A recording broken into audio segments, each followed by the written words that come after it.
एक जुमला आपने अपने पिताजी से कई बार सुना होगा कि बेटा जब मैं तुम्हारी उम्र का था तो इतना होशियार था, बहुत मेहनती था, घर का काम भी करता था और पढ़ाई भी, अपनी क्लास में अव्वल आया करता था, हर काम को चुटकियों में कर लिया करता था, और तुमसे तो कुछ ना हो पाएगा बेटा। आइए पिताजी के इन्हीं जुमलों को लेकर लोगों से बात करते हैं और जानने की कोशिश करते हैं कि आज भी वो बातें क्या वैसी ही कायम हैं। पिताजी ये कहते थे कि तुम लोग अभी तक सो रहे हो, हम लोग सुबह जग के 5 किलोमीटर टहलने चले जाते थे, फुटबॉल खेलते थे, नदी तैर के पार कर लेते, तुम लोग सो रहे हो। आपको क्या लगता है कि ये जो संस्कार आपको मिले, जो आज सीखा आपने अपने बच्चों पे, आपने उसको ट्रांसफर किया? हाँ, ट्रांसफर तो किया लेकिन पूरी तरह से हो नहीं पाया। हम लोग लिबरल हो गए, हम लोग डांट नहीं पाए, बच्चों को मार नहीं पाए।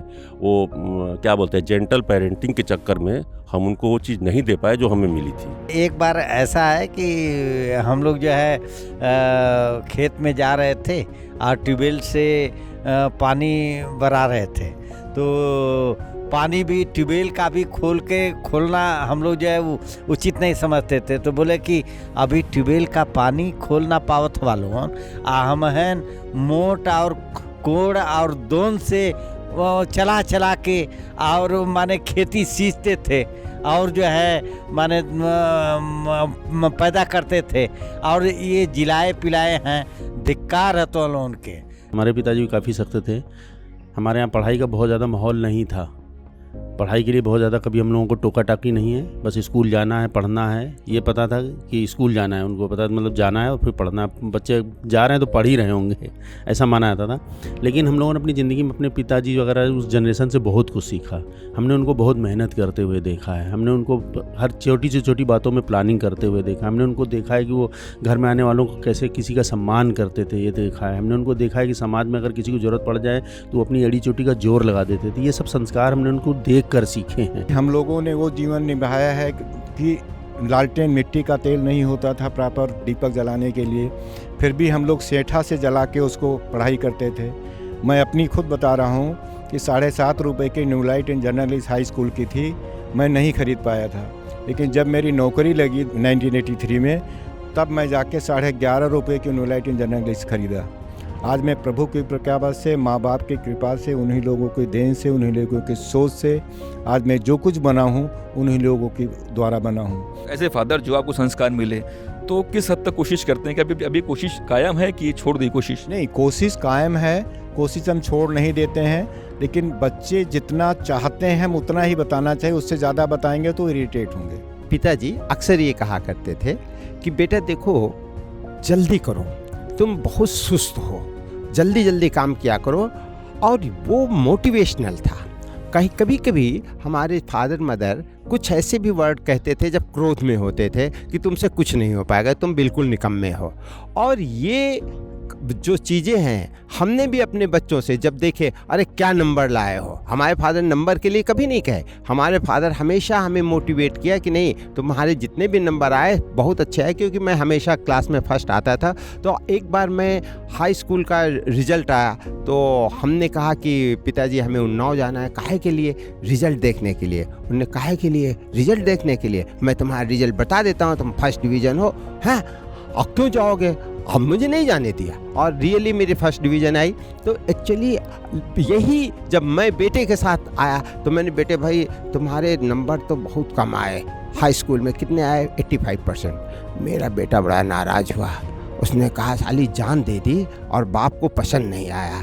उसने कहा अगली बार पापा मैं 0 नंबर लाऊंगा। 0 नंबर लाऊंगा? हाँ, 0। तब आप कहेंगे बेटा कुछ तो ले आता। हाँ, तो मुझे ये उससे प्रेरणा, देखिए बहुत सारी चीज़ें हम बच्चों को सिखाते हैं, और मुझे उस बच्चे से ये प्रेरणा मिली कि नहीं, जो बच्चे नंबर लाए हैं उनको अप्रिशिएट करिए और मोटिवेट करिए। पिताजी हमारे नहीं है, लेकिन जब भी थे तो वो उनका कहना था कि हम तुम्हारी उम्र में इतने ऊर्जावान थे, तुम्हारी ऊर्जा की कमी है। तो ये ऐसे अल्फाज मैंने सुन रखे हैं, कोई बड़ी बात नहीं है। और मैं आसपास माहौल में भी देखता हूँ, समाज में भी, कि लोगों के साथ ये हो रहा है या हमारी जनरेशन के साथ हो रहा है। उनको कहा जाता है कि तुम ये नहीं कर पा रहे हो। लेकिन मेरा मानना ये है कि पिताजी के समय या हमसे बड़े या आपके समय में जो टाइम पीरियड था, ये कालखंड था, उस कालखंड में ये चुनौतियाँ नहीं थी, इतने कंपटीशन नहीं थे जो आज हैं। अब आज का समय और तब का समय पे हम कंपेयर भी करते हैं तो बहुत अंतर है। क्या बदल गया? बदल ये गया कि हम लोगों के समय में इतना नौकरी चाकरी का इतनी परेशानी तब नहीं थी। आज के समय में इतना कंपटीशन इतना हो गया है कि बच्चों को मैं देखता हूँ कि वो इतना परेशान रहते हैं। नौकरी भी देखता हूँ कि बेचारे रात रात भर प्राइवेट जॉब में लगे रहते हैं। मैं उनसे कब कहूँ कि कब बेटा उठो, कब जगो, कब कैसे अपना करो। तो ये चीज़ हमको भी थोड़ा सा लगता है कि कैसे बच्चे एडजस्ट करें। तो आज का समय भी काफ़ी बदल गया है, इसके लिए काफ़ी हद तक समय भी जिम्मेदार है। आज की पीढ़ी ये कह रही है कि जो आप बता रहे हो वो आपके ज़माने की बात है। अगर आप उदाहरण देकर बताते हैं तो समझ ही नहीं रहे हैं, कहते वो आपके समय की बात है। हम लोग के समय में जैसे पिताजी वगैरह थे तो कभी भी पिताजी ने ये नहीं कहा कि हम लोग ऐसा करते थे ये और तुम लोग ऐसा करो। ये कभी पिताजी हमारे पिताजी हमेशा एक माइलस्टोन, एक स्टैंडर्ड के बारे में बताते थे कि पढ़ाई कैसे होती है, पढ़ाई कैसे करना चाहिए। पढ़ाई ऐसा ना कि आज बात कह के तो हम लोगों से काफ़ी खुश भैली और लगल कि हम वास्तव में जो है अपने पुराने ज़माने का याद आ गए है। और यही हम सभी भाइयों से कहेंगे, चाचा अंकल माता पिता भाई माई से कहेंगे कि ये के चैनल के लाइक करा लो, सब्सक्राइब करा और ज़्यादा से ज़्यादा शेयर करा लो।